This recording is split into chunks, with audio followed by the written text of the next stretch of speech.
بسم الله الرحمن الرحيم. اللهم صل على Muhammad wa Ali Muhammad. Au nom d'Allah, bienvenue à tous. Vous regardez Asfil TV, vous assistez à l'émission Vérité et Illusion. Nous vous remercions de votre présence. À tout de suite. Bienvenue à tous. Nous vous accompagnerons chaque samedi soir de 19h30 jusqu'à 21h GMT pour suivre ce programme. Le but de ce programme est d'aider le musulman francophone à bien comprendre ce qui s'est passé à l'époque du prophète, paix sur lui et sa famille, et après sa mort, en rapportant des informations confirmées sur l'islam, l'histoire des premiers temps de l'islam. Le programme s'adresse surtout aux personnes qui n'ont pas accès à la recherche, que ce soit en raison d'un niveau culturel ou académique pas assez fort, ou parce qu'elles sont occupées par des emplois et des fonctions qui prennent beaucoup de leur temps. Par conséquent, la méthode que nous suivrons dans le discours et l'analyse prendra en compte ces conditions. Le discours sera prononcé assez lentement pour une personne instruite et les expressions utilisées ne nécessiteraient pas d'explication ni de recours au dictionnaire. Cela signifie que nous éviterons autant que possible la terminologie et les conventions linguistiques fréquemment discutées et débattues. On s'appuiera notamment sur des sources sunnites, étant donné que la majorité des musulmans sont sunnites. Mais cela ne veut pas dire en éliminer les autres. Nous préférons utiliser des définitions simples et brèves au début de chaque séance parce que la compréhension résulte de la clarté des sens. Et la clarté des sens elle-même résulte de la simplicité des termes. Lorsque les sens se bousculent ou ne sont pas assez clairs, l'auditeur ne bénéficie pas du discours. Et certaines questions restent bloquées dans son esprit, en attente d'explication. Nous discuterons des événements qui ont eu lieu dans la vie du prophète, paix sur lui et sa famille, pendant la période où il était à Médine, al-Madina.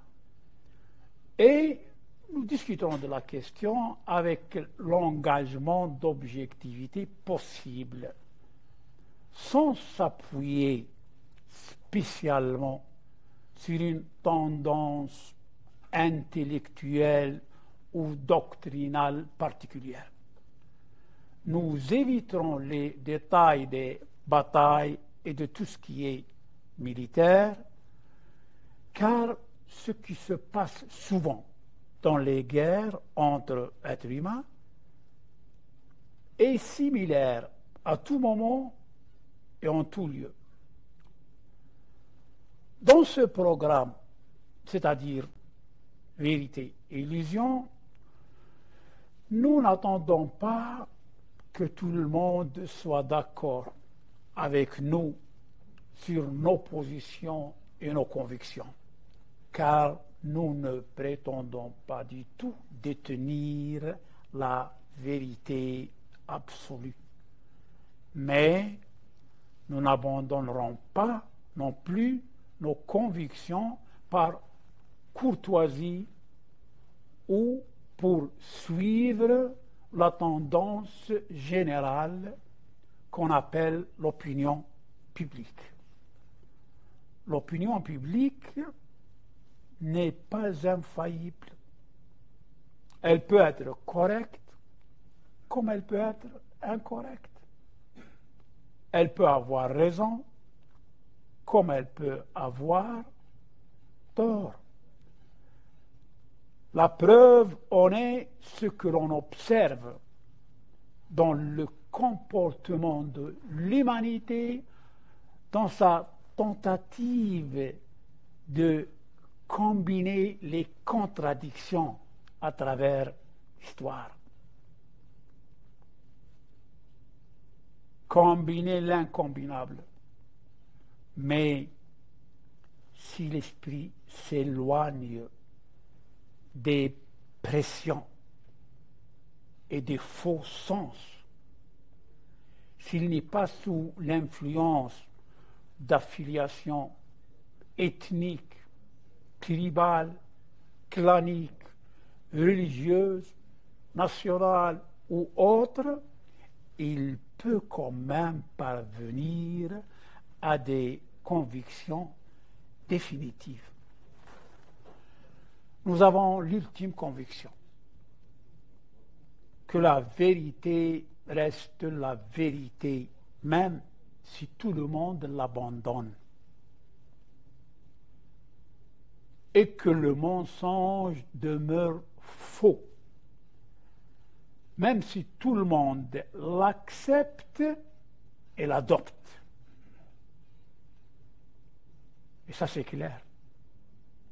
Le mensonge reste faux, même si tout le monde l'accepte et l'adopte. La vérité, elle existe en elle-même. Elle n'a besoin d'être prouvée que si elle est obstinément niée. On va parler un peu de versets coraniques.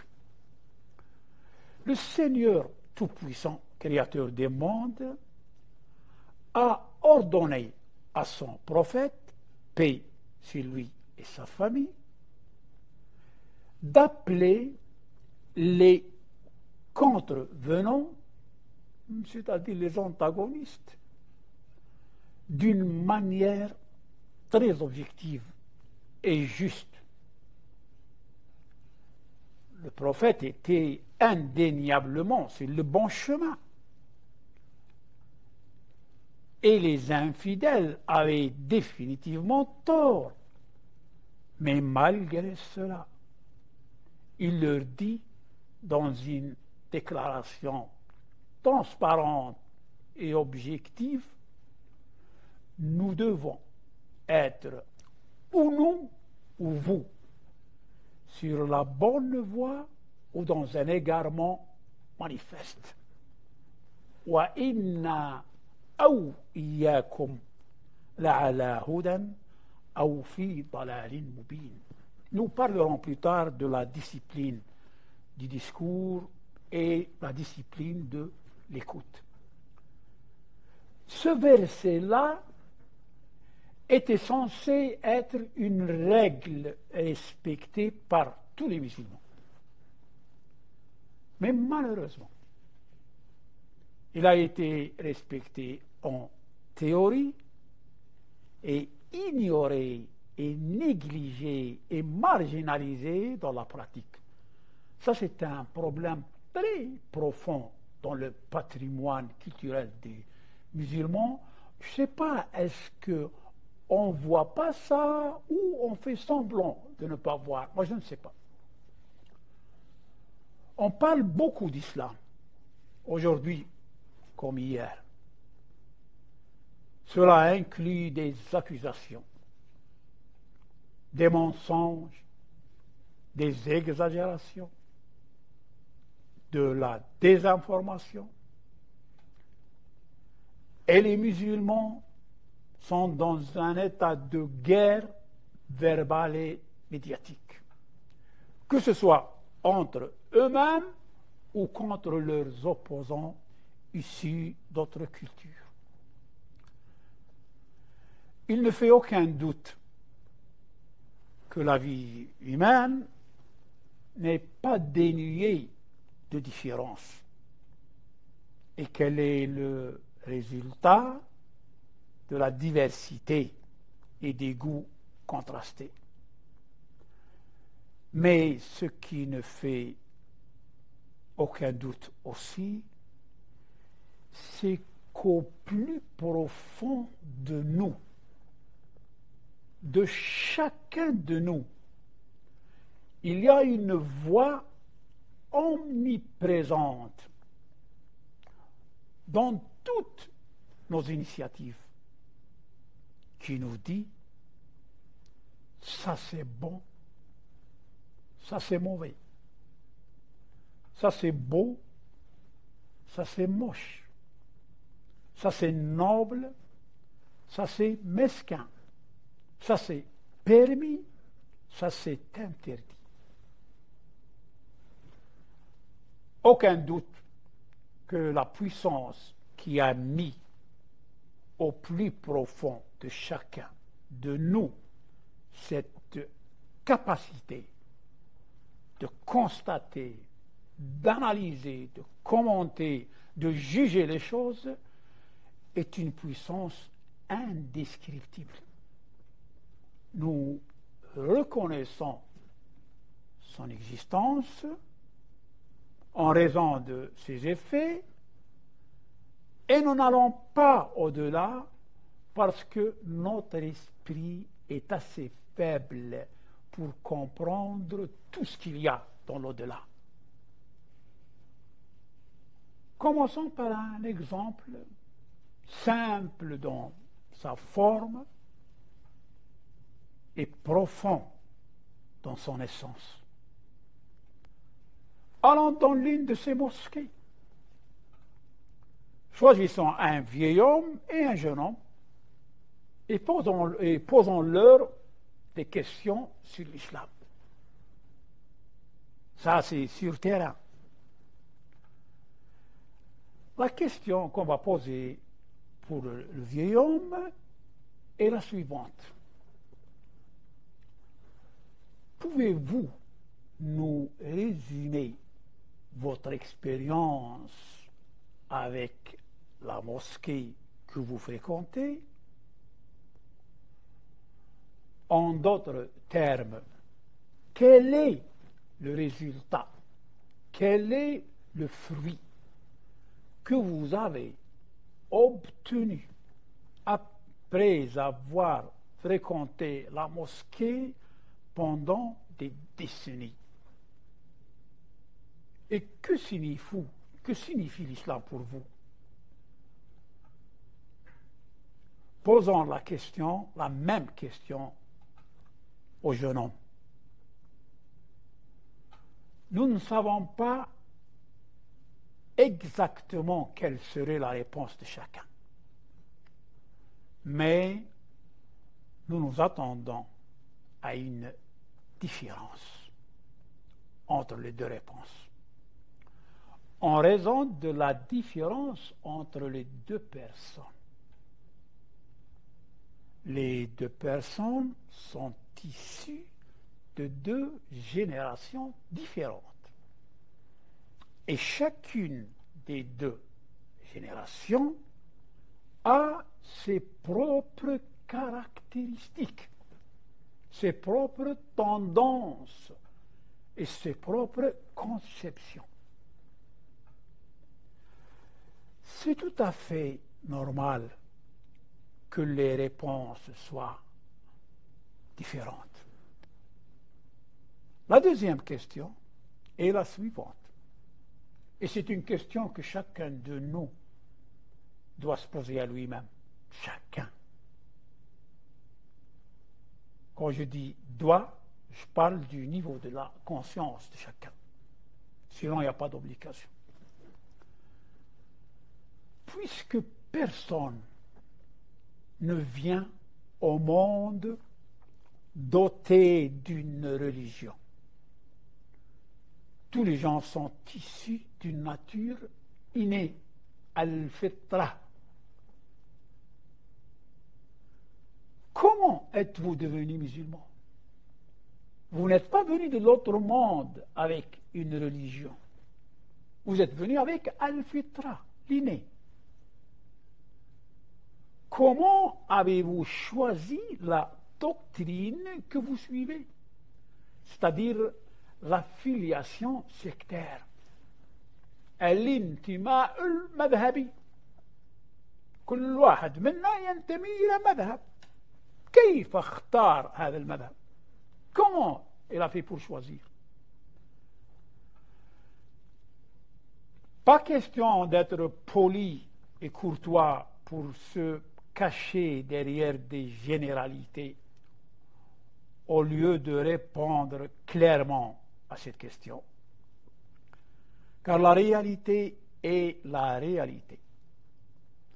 Et comprendre la réalité est une question émotionnelle qui ne peut pas être manipulée. Une personne peut mentir aux autres, mais mentir à soi-même est une forme de folie. Ces deux mêmes questions peuvent être posées à un juif, à un chrétien, à un hindou, un sikh, bouddhiste ou autre. Personne ne vient au monde doté d'une religion. Tous les hommes sont issus d'une nature innée. Et c'est quelque chose que le prophète de l'islam, paix sur lui et sa famille, a confirmé lorsqu'il a dit « Chaque enfant naît d'une nature innée. Et ses parents font de lui un juif ou un chrétien. » Ça se trouve dans Sahih al-Bukhari, Abu Daoud et Ahmed. Bon, laissons les chrétiens et les juifs à part, parce qu'on a dit au début que ce discours est adressé et destiné aux musulmans francophones.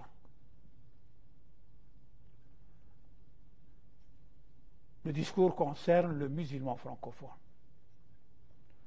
Donc le prophète de l'islam a confirmé que chaque enfant naît d'une nature innée. Et ses parents font de lui un juif ou un chrétien. Personne ne vient au monde doté d'une religion.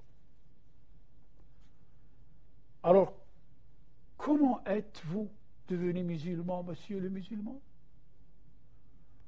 Comment un musulman est-il devenu musulman? Comment a-t-il embrassé telle école de la pensée juridique à laquelle il adhère? La réponse est simple. Il est né dans une société musulmane, de parents musulmans, et il a grandi au sein d'une communauté musulmane, avec ses traditions, ses coutumes, ses valeurs, puis son attachement à sa société, à sa communauté s'est intensifié, et il a échangé des émotions, des sentiments, des idées avec les gens de sa communauté. Il se sent en bonne condition. Et il n'a pas besoin de chercher une autre situation. Pas besoin d'alternative. À moins que le problème ne soit financier, et dans ce cas, il cherche une meilleure situation financière Et cela n'a rien à voir avec la religion.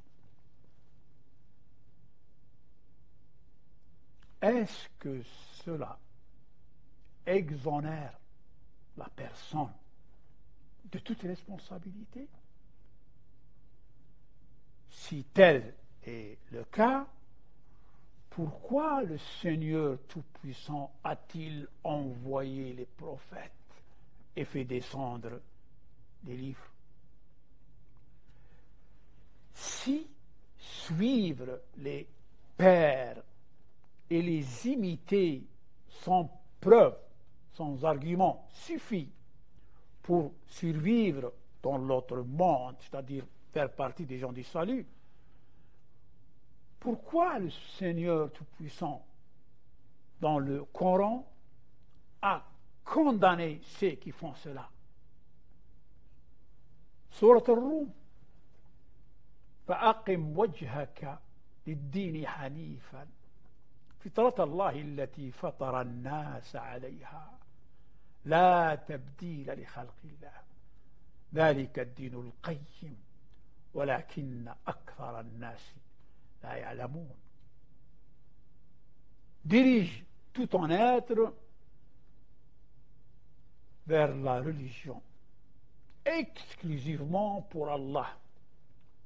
Telle est la nature qu'Allah a originellement donnée aux hommes. Pas de changement à la création d'Allah. Voilà la religion de droiture. ذلك الدين القيم. Mais la plupart des gens ne savent pas. ولكن أكثر الناس لا يعلمون. Les gens répondaient toujours: nous avons trouvé que nos parents les adoraient, ces idoles. Voilà, avons-nous. Mais les prophètes leur répondaient quoi? Vous êtes, vous et vos parents, dans un égarement manifeste. Ça, c'est Surat al-Anbiya, Ibrahim, alayhi salam. Parfois, ils disent: à vrai dire, nous avons suivi ce que faisaient nos pères. Nous avons retrouvé ou trouvé nos pères pratiquant ce culte. Nous ne faisons que nous diriger en suivant leurs pas.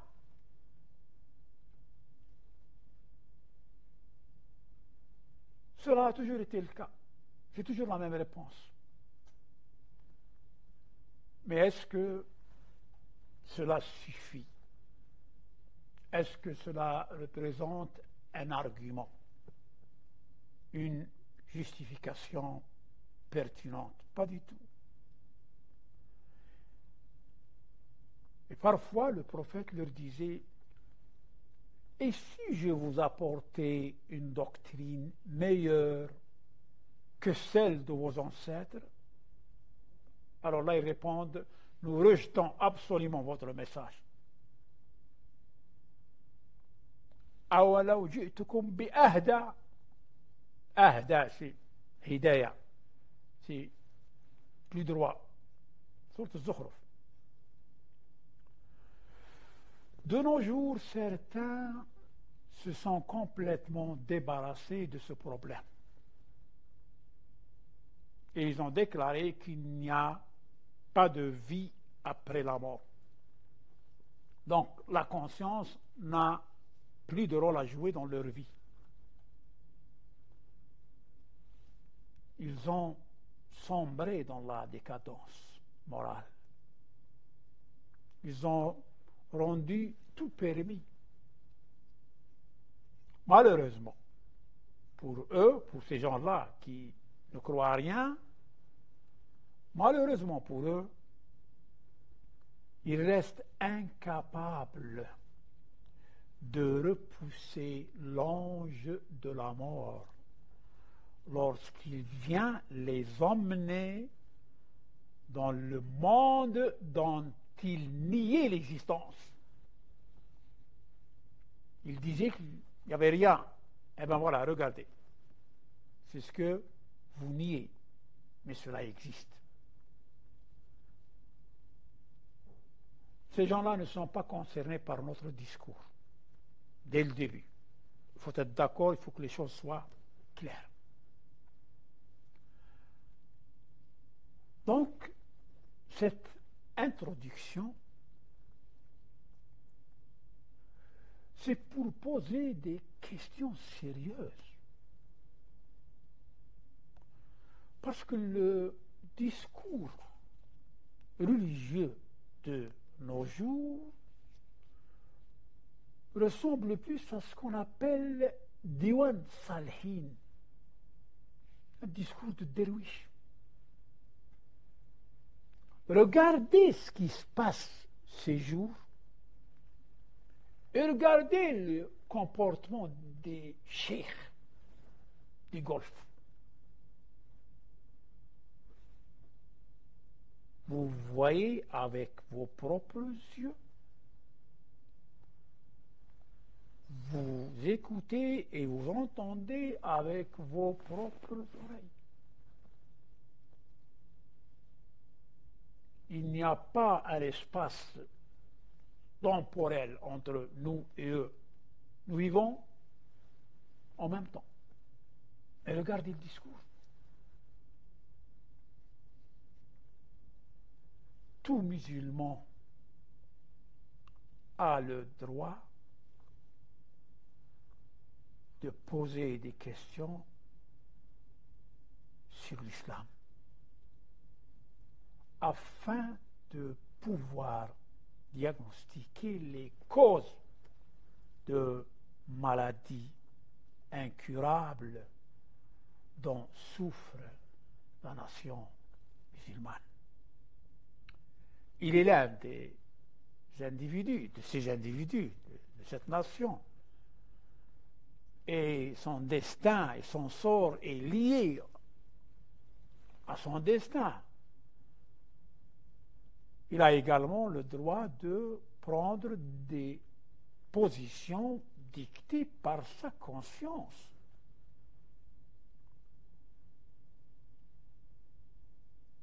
Le terrorisme intellectuel n'existe pas en islam. Mais il a été imposé aux musulmans. On en parlera, Inch'Allah.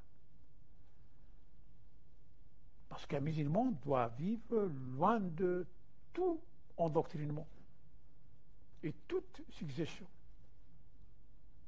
Personne n'a le droit de l'empêcher d'utiliser l'esprit que le Seigneur Tout-Puissant lui a donné et par lequel il est ou puni ou récompensé. Par conséquent, nous devons reconsidérer une grande partie du patrimoine culturel que nous avons hérité, en reconnaissant son authenticité et en croyant que ceux qui ont établi sa fondation sont fiables et dignes de confiance et soucieux des intérêts de l'islam et des musulmans. Une étude consciente et honnête du patrimoine suffit pour combler le fossé et supprimer l'immunité et le caractère sacré qui ont été accordés à certains symboles historiques. La majorité des musulmans vivent dans le passé sans le savoir. On en parlera. Parce que ces choses-là ont laissé de nombreux musulmans vivre dans une chaleur imaginaire nourrie par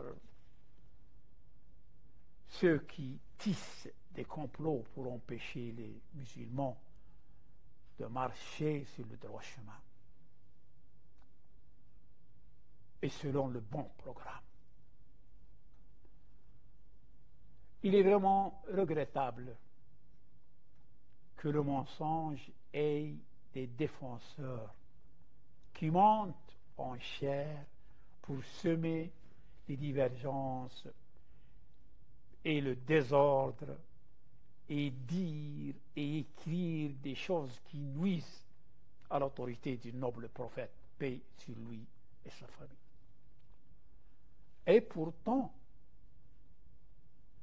il ne manque pas de trouver des organismes influents pour les défendre et corriger leurs absurdités.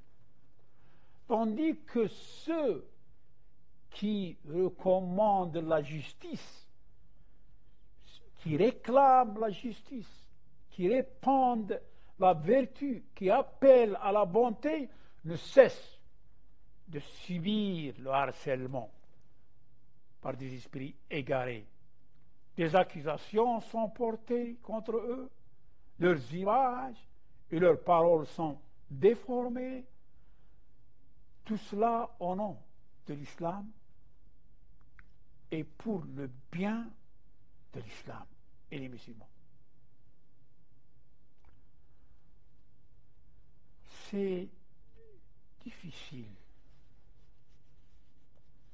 d'annoncer la gravité de la maladie à un malade. C'est très difficile. Mais c'est honnête. Un vrai médecin ne cache pas la vérité à son patient. Un médecin qui cache la vérité à son patient commet un crime, quelle que soit la justification. Il n'est pas étrange que des événements sanglants se produisent après la mort du prophète, paix sur lui et sa famille. Ce sont des événements qui contredisent les nobles principes et les hautes valeurs de l'islam. Alors que le prophète, paix sur lui et sa famille, avait mis tout le monde en garde contre l'apostasie et les conflits.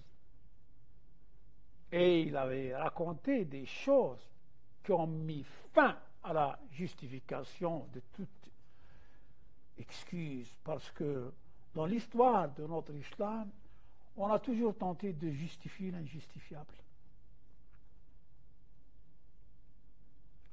Le prophète, paix sur lui et sa famille, avait indiqué que la nation suivrait les coutumes des nations précédentes en suivant l'exemple pas sur pas. لَتَتَّبِعُنَّ سُنَنَ مَنْ قَبْلَكُمْ حَذْوَ النَّعْلِ بِالنَّعْلِ. Pas sur pas.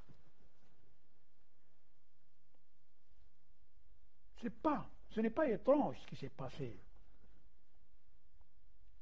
Ce qui est étrange, c'est que les musulmans ont souvent recours à la religion, mais ils l'adaptent à l'humeur d'un tel, à l'opinion de tel personnage, de telle faction, et quiconque s'y oppose est considéré comme renégat.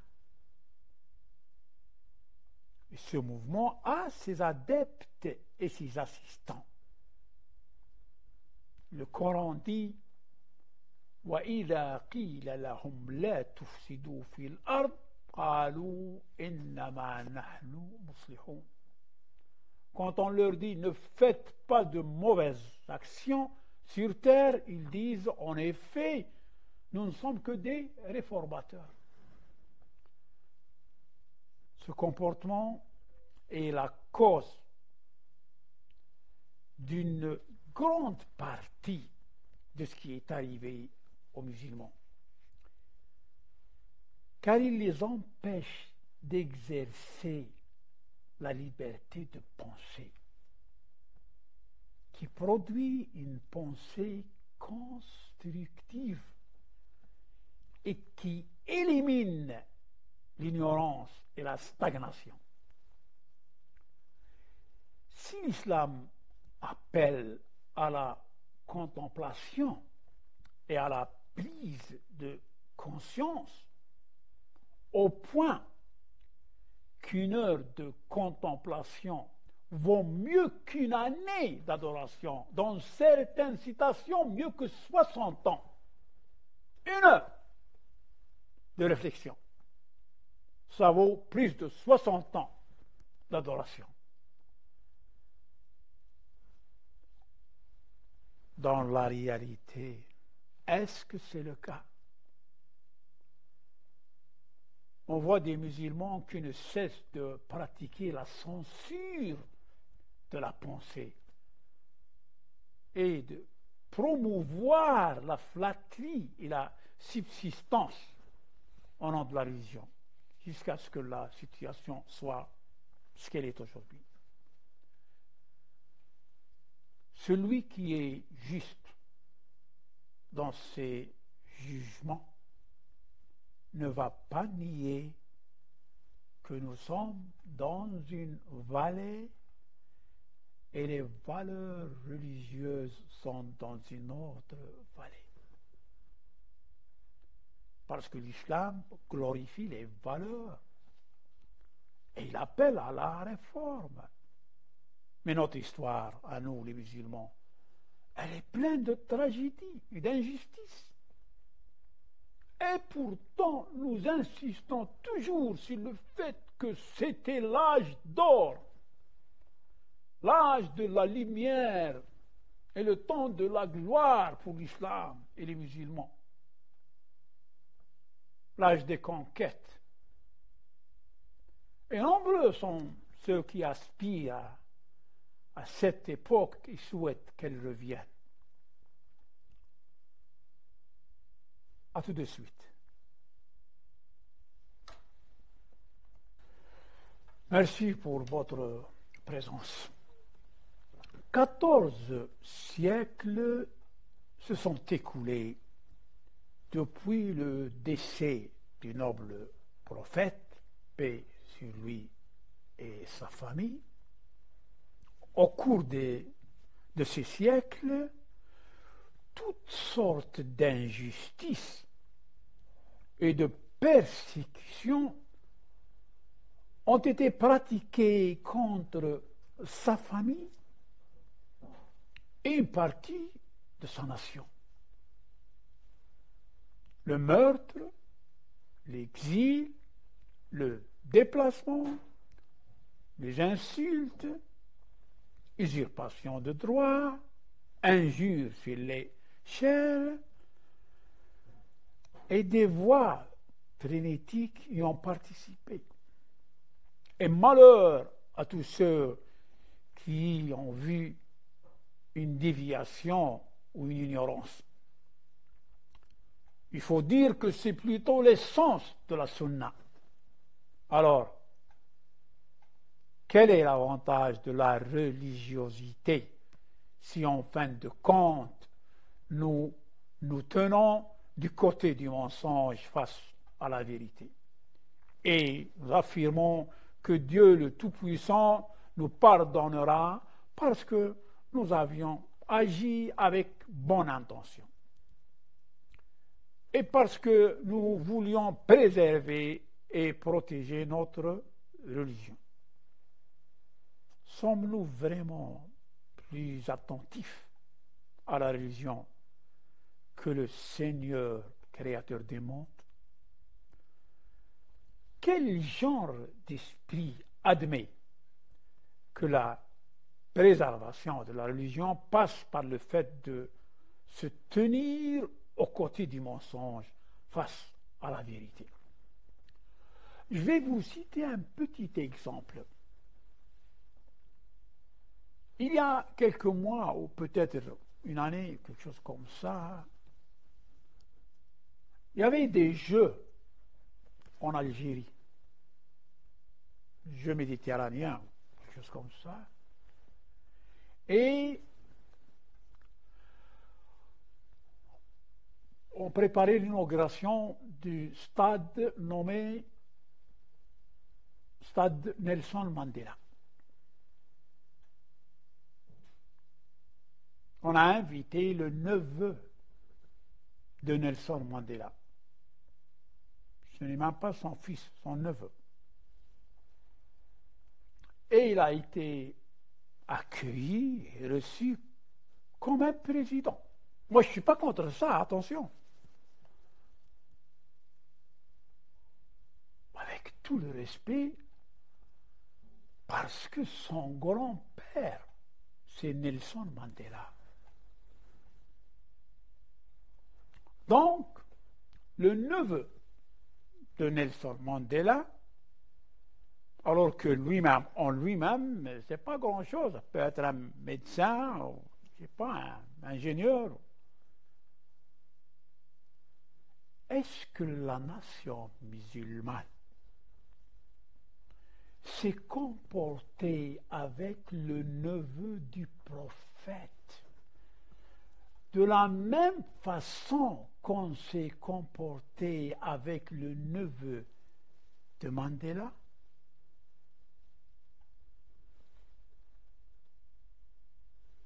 C'est pas sorcier de répondre à cette question. Nous savons tous ce qui s'est passé. Mais on ne pose jamais ce genre de questions. Parce que ce sont des questions qui bousculent. Nous vivons dans une chaleur éphémère. Nous nous sentons exonérés de toute responsabilité. Faire la prière, le ramadan, le pèlerinage une fois dans la vie, et c'est fini. On a tout fait en islam. Vraiment, c'est ça l'islam. Le Seigneur Tout-Puissant a approuvé pour l'humanité sa position vis-à-vis le mensonge et ceux qui l'exercent.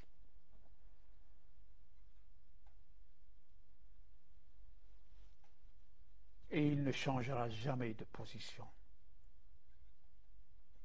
Il a dit, au-delà de la vérité,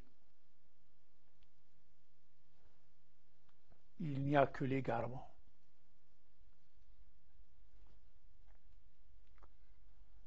Quant à la religion qui a été façonnée par les humeurs, les caprices et la nostalgie autant pré-islamique, elle n'a apporté que des calamités à la nation musulmane. Et elle ne cessera de le faire aussi longtemps que nous resterons aveugles, négligents et accrochés aux illusions, comme le croyaient les gens du livre avant nous. Il est question de nous confronter à nous-mêmes et de nous appeler nous-mêmes à suivre la vérité avec ce qui est vrai et non pas avec ce que nos ancêtres appelaient la vérité. Il y a des choses qui nous ont été transmises, qu'on a qualifiées d'objectives et intègres, mais elles se sont révélées fausses. Et il y a des gens qui continuent de les défendre avec de fausses interprétations et de faibles déductions. Nous ne serons jamais parmi les gens de la vérité tant que nous n'aurons pas connu sa signification auprès du Seigneur Tout-Puissant, Créateur des mondes. Et aussi celui qui a été désigné par lui, par le Seigneur, comme guide pour administrer la justice. Parce que l'existence de la vérité en l'absence de la justice est ambiguë, voire perplexe. Cela n'est possible que si nous adhérons à l'éthique islamique dans le dialogue. Et si nous adhérons à la raison avec laquelle nous avons été favorisés par rapport à de nombreuses créatures, si nous appelons les choses par leur nom propre, comme dit le proverbe français, appeler un chat, acceptant donc les critiques constructives et rejetant la flatterie, Allah, le Seigneur Tout-Puissant, nous a ordonné de réagir à la vérité, qu'elle soit pour nous ou contre nous.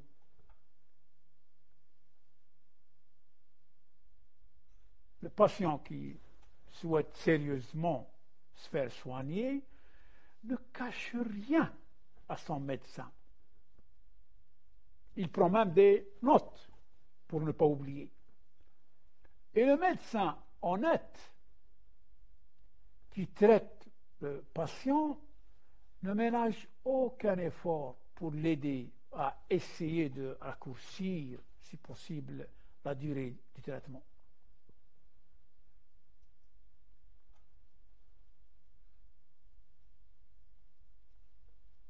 Cette émission, Inch'Allah, va traiter des questions avec un peu plus de franchise, un peu plus de transparence. Il y aura des gens qui vont se sentir mal dans leur peau, mais ça, ce n'est pas notre problème. Notre problème, c'est d'être digne de confiance dans la transmission des informations. Nous rapportons les informations telles qu'elles sont dans les manuscrits. On n'ajoute rien, on ne supprime rien. On va analyser, commenter, déduire, pour arriver à un résultat qui peut être faux comme il peut être vrai. Mais pas de mensonges. Énormément de mensonges dans notre patrimoine culturel. Énormément de mensonges.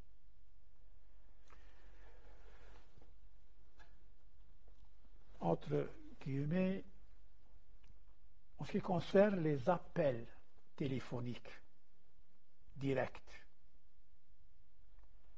on préfère des messages. Un message vocal qui va être diffusé.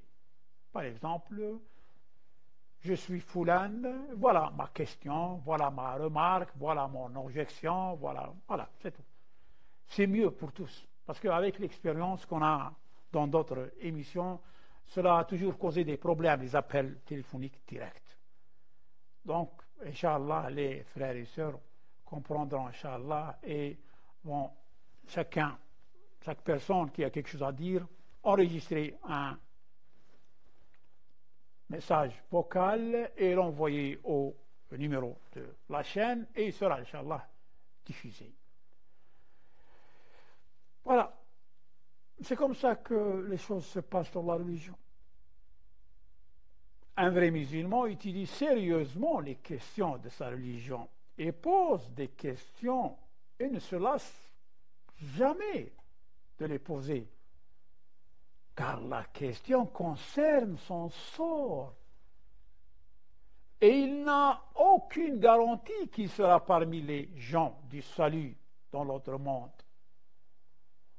Quant à l'arrogant, non seulement il croit qui fait partie des survivants, mais il va au-delà de tout cela et se moque des autres et se montre arrogant envers eux comme s'ils ne faisaient rien.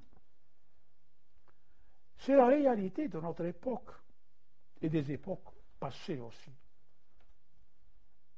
Et celui qui veut le confirmer n'a qu'à retourner au livre de doctrine, de théologie, pour constater lui-même comment il distribue des malédictions et des insultes à ceux qui ne sont pas d'accord avec eux. Et confirmer que leurs adversaires sont parmi les condamnés, peut-être même les damnés. Oui, il y a des spécialistes dans ce domaine. Et leurs adeptes se comptent par millions.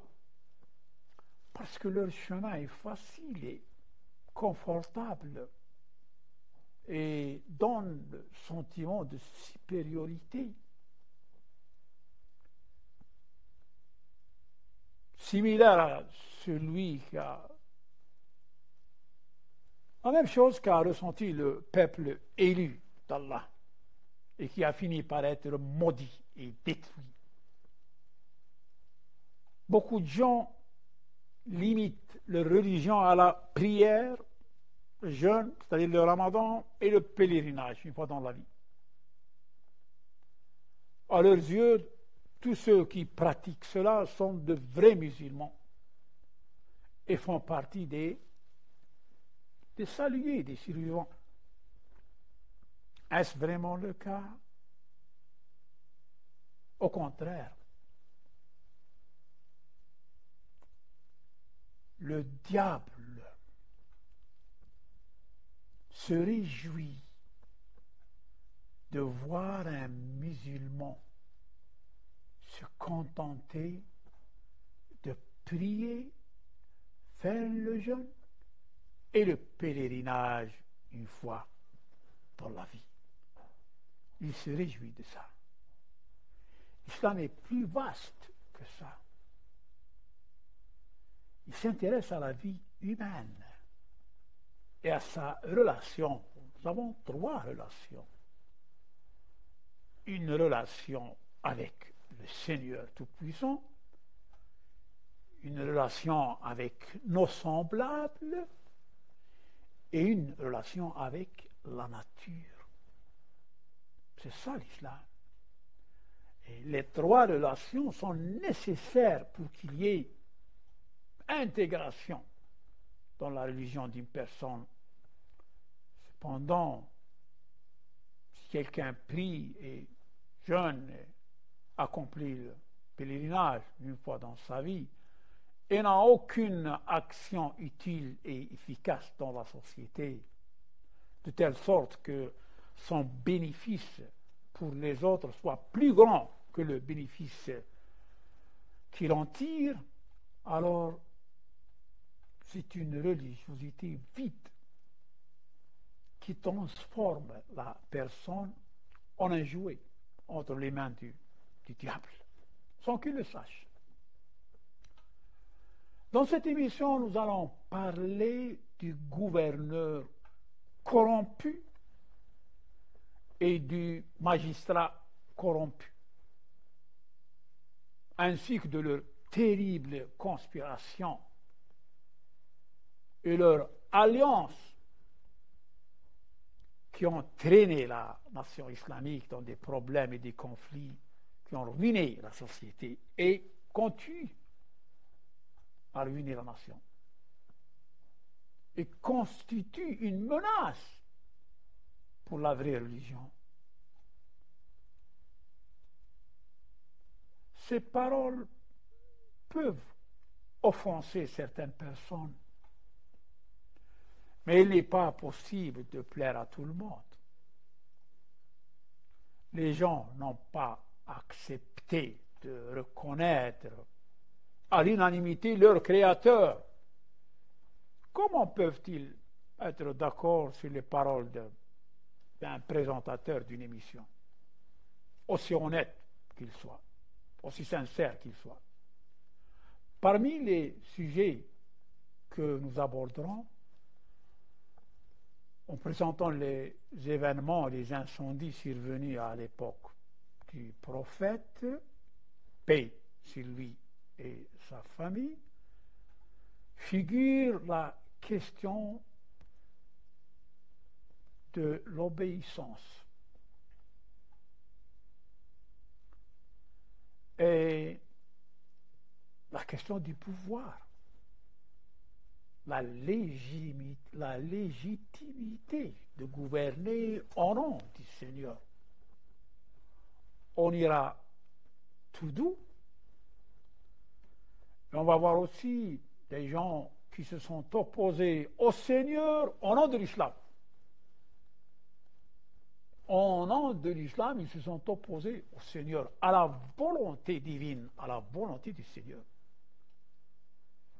On va aussi parler de la question de la déviation doctrinale, la question de l'effet de la pensée tribale dans la déformation des concepts et des actions islamiques sous couvert de l'islam, la sanctification du pouvoir par autre chose que ce que le Seigneur a révélé, et d'autres questions rarement couvertes sur les écrans, à la radio ou dans des forums intellectuels. Nous ne doutons pas que la courtoisie dans la religion et la culture ait causé un grand tort à l'héritage islamique.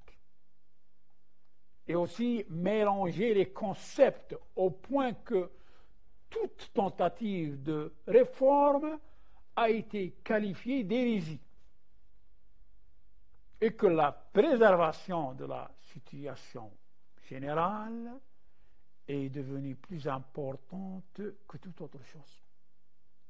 Dans un tel cas, remettre le train sur la voie peut nécessiter un prix élevé que de nombreuses personnes habituées au confort et rassurées par celui-ci n'accepteraient pas. Il s'agit d'une révolution de concept. La personne rationnelle doit se lever pour débarrasser de nombreux problèmes qui ne servent plus à rien du tout. Aujourd'hui, il y a des millions de gens gouvernés par un vieux qui est dans sa tombe. Des millions de gens guidés par un mort. Chaque fois que vous posez une question, on vous dira « Qala Ibn Taymiyyah ». Ibn Taymiyyah a dit. Il est où Ibn Taymiyyah? Il est mort il y a 7 siècles. Comment il est mort? Il ne parle jamais de ça. Parce que ça pose un sérieux problème. Comment est décédé Ibn Taymiyyah? Je vous laisse cette question. Si vous avez des salafites dans votre entourage, que ce soit un collègue ou un ami ou un voisin, posez-leur cette question. Comment et pourquoi?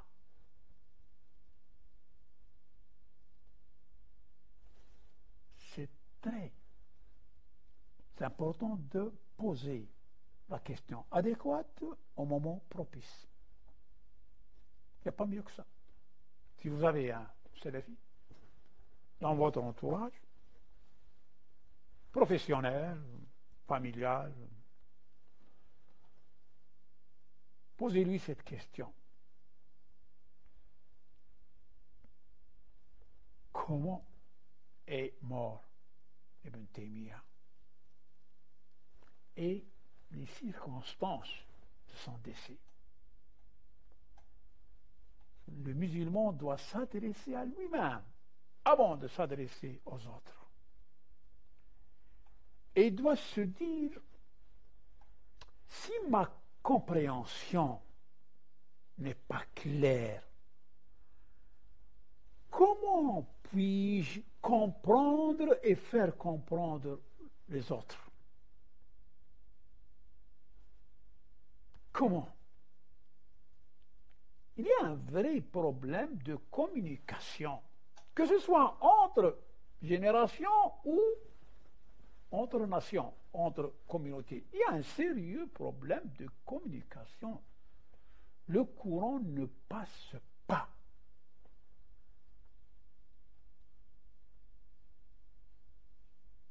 Il faut chercher le mal. Lorsqu'un malade voit que sa situation se dégringole, eh bien, il va voir le médecin. Si ce n'est pas clair, le médecin lui dit d'aller faire des analyses. Pourquoi? Pour connaître l'origine du mal. C'est l'origine du mal qui doit être attaquée.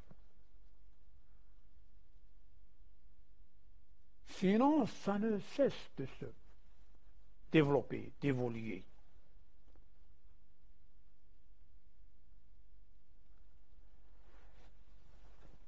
Moi, je m'arrête là.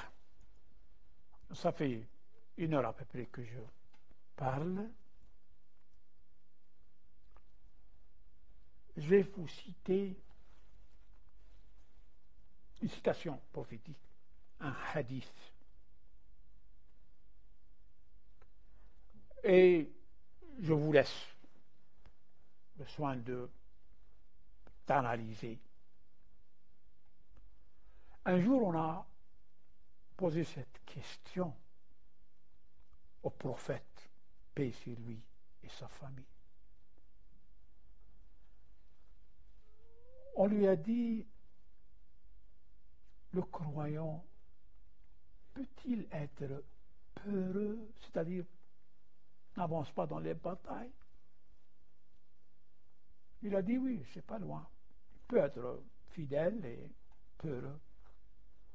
Les gens, dans la question du courage, les gens ne sont pas tous égaux.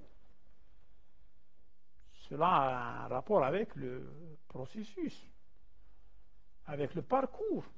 Il y en a qui ont connu une enfance terrible. Et il y en a qui ont grandi dans le confort. On lui a dit, est-ce que le fidèle peut être radin, avare? Il a dit oui. Oui. Il est croyant, il est fidèle, mais il a un peu les mains.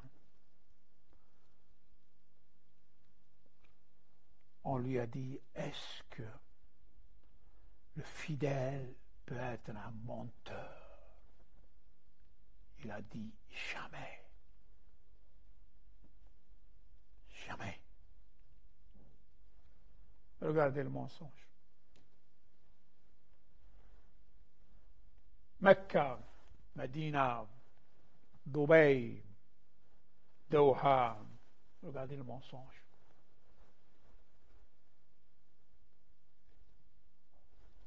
Soudaish, Dimashqiya, Arifi, ils exercent le mensonge, ils pratiquent le mensonge avec enthousiasme. Ils sont bien dans leur peau lorsqu'ils exercent le mensonge. Et pourtant, ils accusent les autres du mensonge. C'est dans leurs discours, dans leurs livres, dans leurs conférences, dans leurs forums, dans leurs... Ils accusent les autres de mensonges. Et ça, c'est devant nous. C'est pas loin.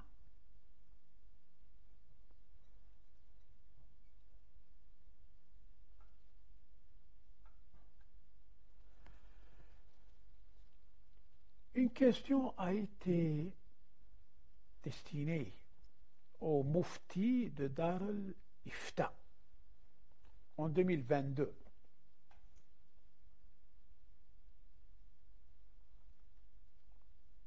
En vérité, ce n'est pas une fatwa parce que c'est une question qui n'est pas dans le fiqh pour être fatwa. Mais quand même, on a dit une fatwa. On lui a demandé le sens de Ahl Dhikr. Qu'est-ce qu'on peut entendre par personne du rappel, Ahl Dhikr? Il a dit ce sont les spécialisés qui possèdent des connaissances et une expérience dans tous les arts et toutes les sciences. Voilà. Et il a essayé de justifier ça par un texte de Zajjaj. Zajjaj, c'est quelqu'un qui a le livre de Ma'ani al-Qur'an. Et dans ce cas, le médecin fait partie de Ahl Dhikr, l'ingénieur fait partie de Ahl Dhikr. Voilà. Alors qu'à l'époque, il n'y avait pas de médecin ou d'ingénieur. Au moment où ce verset, au moment où le prophète a reçu ce verset, il n'y avait ni médecin, ni ingénieur. Il a dit les spécialisés. Regardez comment on explique, on interprète le Coran. Le dhikr, c'est les spécialisés. Et c'est Dar al-Ifta, c'est-à-dire c'est officiel. Voilà. Et il a justifié ça par un texte d'un commentateur du Coran qui s'appelle Zajjaj Ma'ani al-Qur'an. Et il a commencé à raconter des choses. C'est pour fuir la vérité. Parce que au moment où le prophète, paix sur lui et sa famille, a reçu ce verset, il y avait Ahl Dhikr. Sinon, le Coran aurait parlé de quelque chose qui n'existait pas. C'est du n'importe quoi. C'est du n'importe quoi. فاسألوا أهل الذكر إن كنتم لا تعلمون. Alors, dans la mesure où Ahl Dhikr, soit les spécialisés, à ce moment-là, il n'y avait pas de spécialisés. Il n'y avait que des Arabes qui vivaient à Médina. Certains vendaient des dattes et certains étaient des paysans, voilà, mais il n'y avait pas de spécialisés. Et ces livres restent toujours sacralisés. Ah oui, c'est du sacré.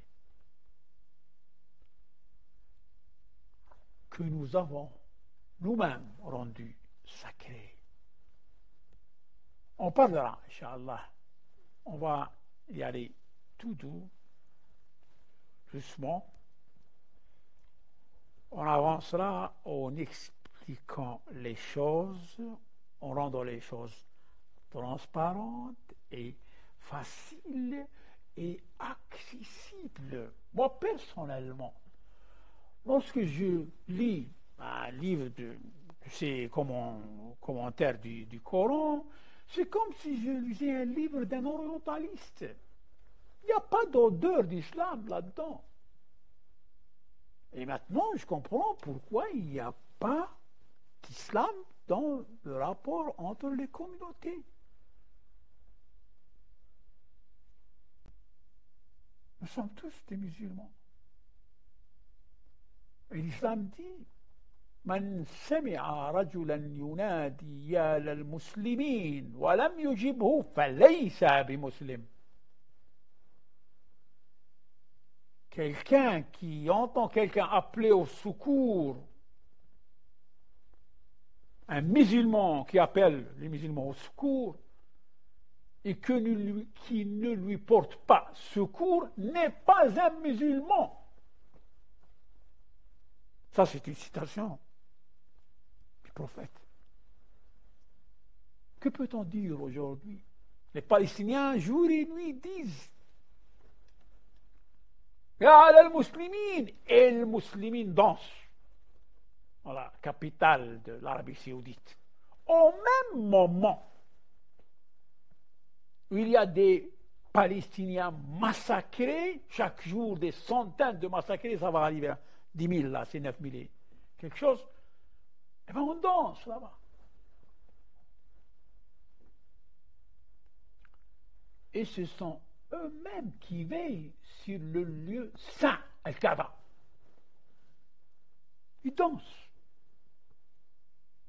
Avez-vous entendu les savants d'Arabie Saoudite contester ou rien? Parce que ce sont des faux religieux. Et l'habit ne fait pas le moine.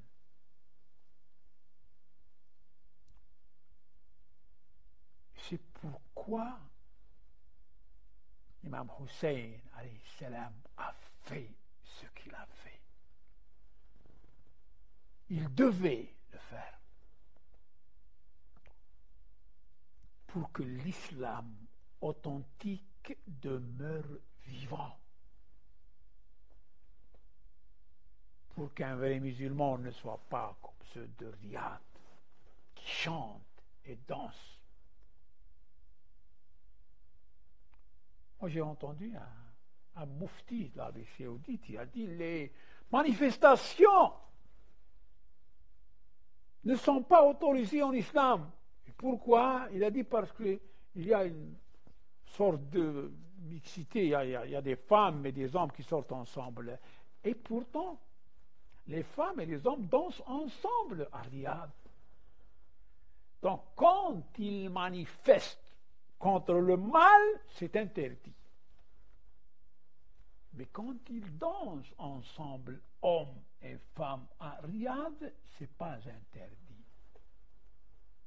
Moi, je me rappelle, il y a un livre, je ne sais pas s'il existe toujours. J'ai lu que ce livre se trouve dans la bibliothèque du Congrès, c'est-à-dire Washington. Et il a été traduit de l'hébreu en anglais et de l'anglais vers l'arabe. C'était à peu près 1956, quelque chose comme ça. L'auteur de ce livre s'appelle Tarikh al-Firaq al-Yahoudiya. Histoire des sectes juives.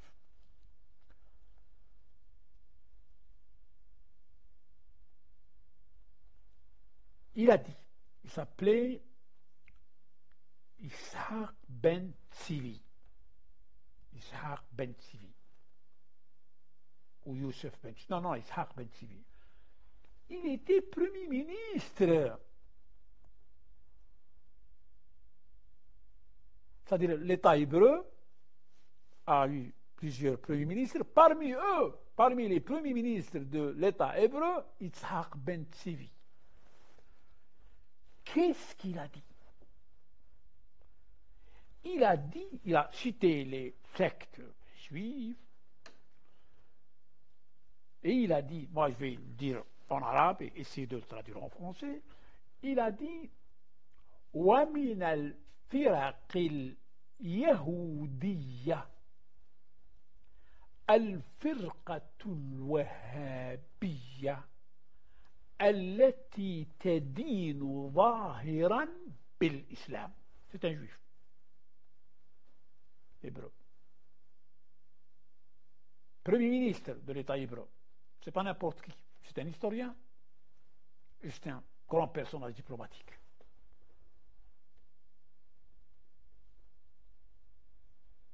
C'est pas du n'importe quoi. C'est un historien,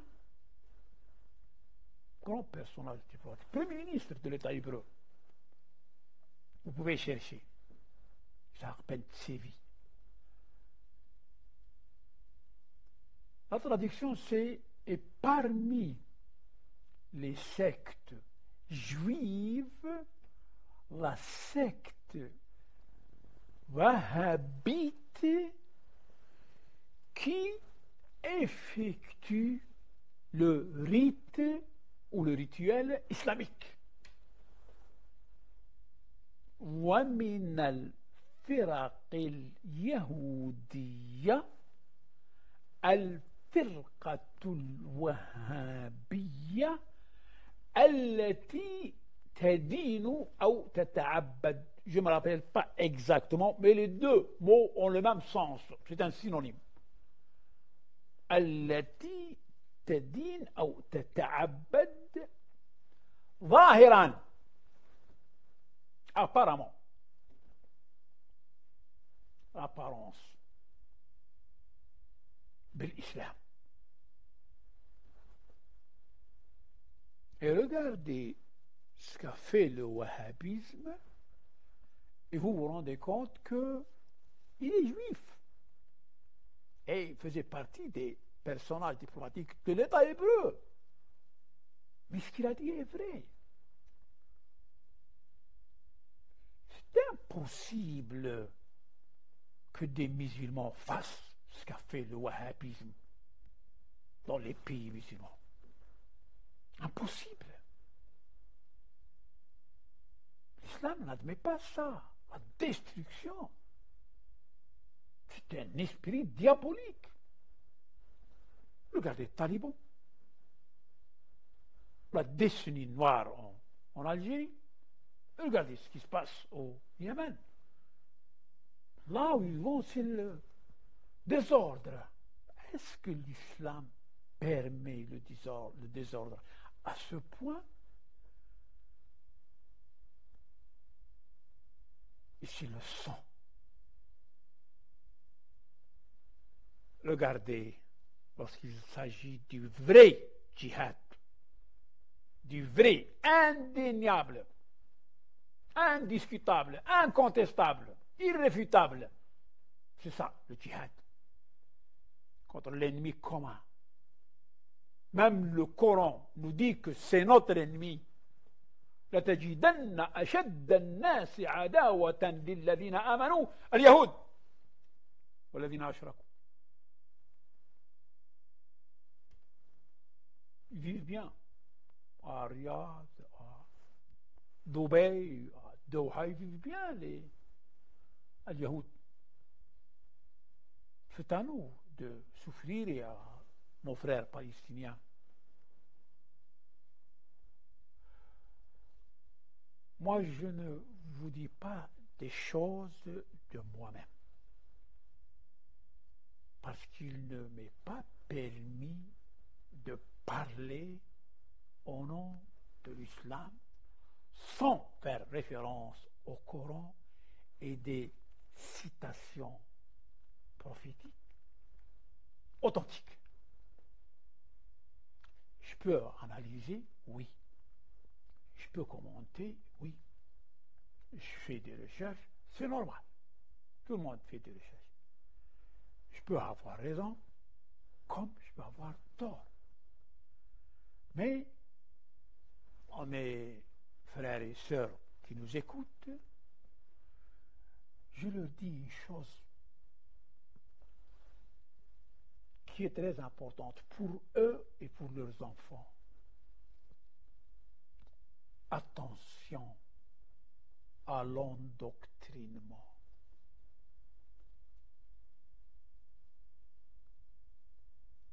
N'oubliez pas vos enfants.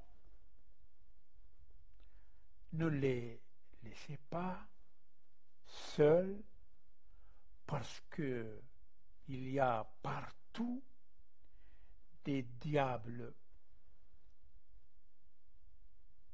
barbus qui les guettent de la même façon que le guépard guette sa proie.